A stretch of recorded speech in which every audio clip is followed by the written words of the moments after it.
क्या आप ओवरऑल की इतना सब होने के बाद सुधरने का नाम नहीं लेते साहब, और ऐसी चीजें प्रस्तुत कर देते हैं जहां जो सूट कर रहा है। वो आप जो रिजर्व बैंक के आंकड़े उसमें बहुत साफ निकल के आता है, जो 8 करोड़ की बात की उन्होंने, वो कृषि क्षेत्र के भी वो जो जो रोजगार उसमें सृजित होते हैं उसको भी जोड़ दिया गया है। वो कभी नहीं जोड़े जाते, जो अर्थशास्त्री जो दावा कर रहे हैं, बता रहे हैं कि कभी नहीं ऐसा देश में हुआ।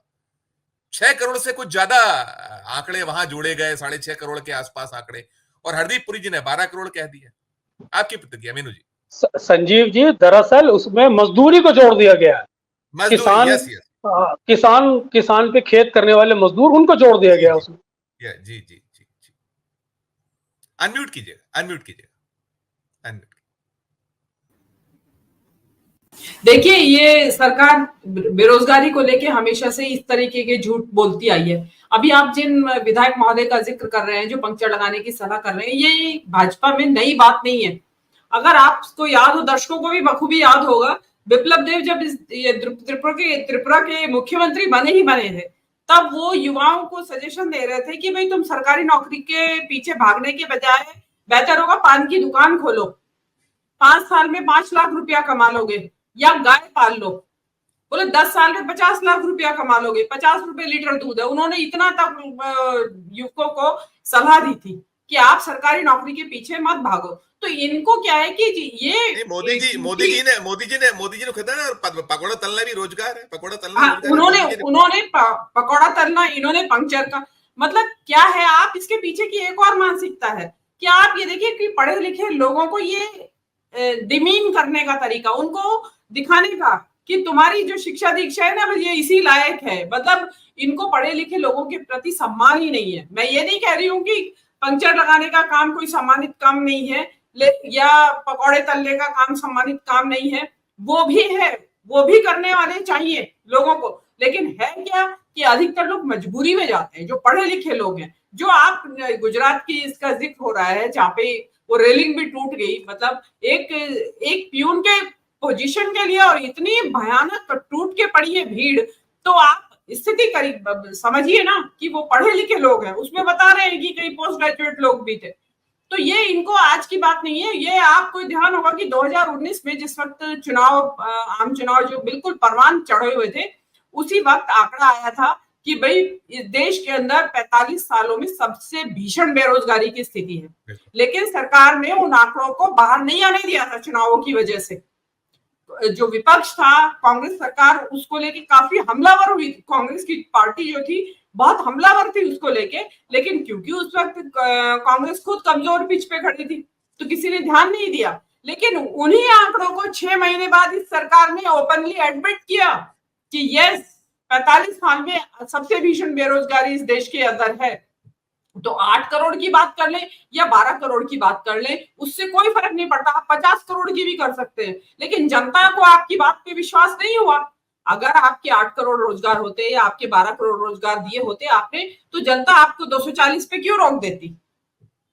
उनको आपकी योग्यता में विश्वास नहीं कि आप जनरेट कर सकते हैं इतने रोजगार। आपने सारा नोटबंदी के समय से लेके इस देश का एमएसएमई सेक्टर उठ नहीं पाया है। मैन्युफैक्चरिंग सेक्टर में कोई नया इन्वेस्टमेंट आ नहीं रहा है, लेकिन मैन्युफैक्चरिंग सेक्टर जो सबसे ज्यादा रोजगार देता है, वो उसका ही बंटा धार हो रखा है, क्योंकि बाजार में खपत ही नहीं है और ना मैन्युफैक्चरर्स है, इन्वेस्टमेंट ही नहीं हो रही है।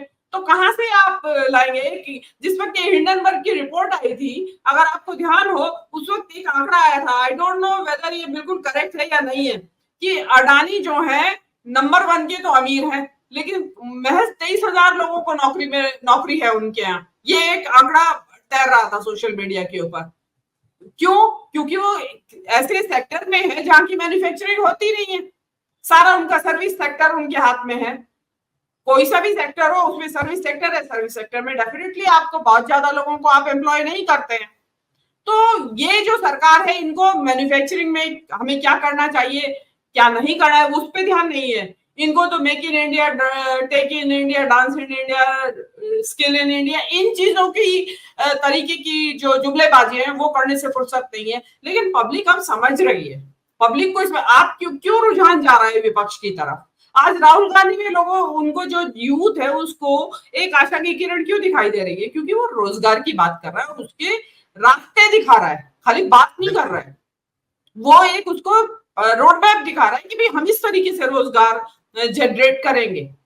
तो लेकिन वो भी लेकिन आप उसको समझना नहीं चाहते हैं, क्योंकि आप चाहते ही नहीं है रोजगार जनरेट करना। आपके यहाँ सेंट्रल गवर्नमेंट के अंदर भी पद खाली पड़े हुए हैं। 30 लाख नौकरियों की बात तो कांग्रेस ने चुनाव के दौरान आंकड़ा दिया था, और अगर और बारीकी में जाए अंदर तो और निकले। तो 30 लाख रोजगार तो इमीडिएट दिए जा सकते हैं, और नौकरियां तो इमीडिएट दी जा सकती है, रोजगार को भी छोड़िए। लेकिन वही है कि लोगों ने अभी जो पिछले दिनों भी आंकड़ा आया था कि युवाओं ने या जो लोग हैं, जो बेरोजगार लोग हैं, उन्होंने नौकरी ढूंढना ही बंद कर दिया है। तो आप निराशा का आलम देखिए कि कितनी निराशा है उस देश के अंदर। जिस युवा वर्ग को आप कह रहे थे कि हमारा ये डेमोग्राफिक डिविडेंड है, मतलब हम युवा राष्ट्र है, इस देश, इस विश्व में सबसे युवा राष्ट्र है, आज वो बर्डन बन गए हैं वो युवा आपके ऊपर। आप उनको इजराइल भेज रहे हैं कभी मरने के लिए, और कभी आप रूस की सेना में भेज रहे हैं उनको मरने के लिए। और अब ये जो अग्निवीर है ना, ये सारे निकल के रूस की सेना में ही जाएंगे संजीव जी। वहां यहाँ से ज्यादा बेटर कंपेंसेशन मिल रहा है कि अगर मर भी जाए वहां नौकरी करने वाला व्यक्ति रूस की सेना में, तो उसको 1 करोड़ कुछ लाख रुपया उनका कंपेंसेशन है, और उसका परिवार चाहे तो वो आके रूस में रहे, नागरिकता मिलेगी, पढ़ाई लिखाई का खर्चा रूस की गवर्नमेंट देगी। तो यहाँ की सरकार से तो बेहतर इंसान की कदर रूस की सरकार कर रही है। यहाँ तो क्या है कि देश के ऊपर शहीद भी हो जाओ, जान भी दे दो, और मिलेगा क्या? सरकार की बिल्कुल उदासीनता, संवेदनहीनता, उसके ऊपर झूठे दावे कि हमने ये दिया और हमने वो दिया। तो ये चीजें बहुत लंबा चलेंगी नहीं, कलह खुलती जा रही है, और ये सरकार जो है अपने अंतर विरोधों में, अब तो अंतर कलह भी शुरू हो गई है।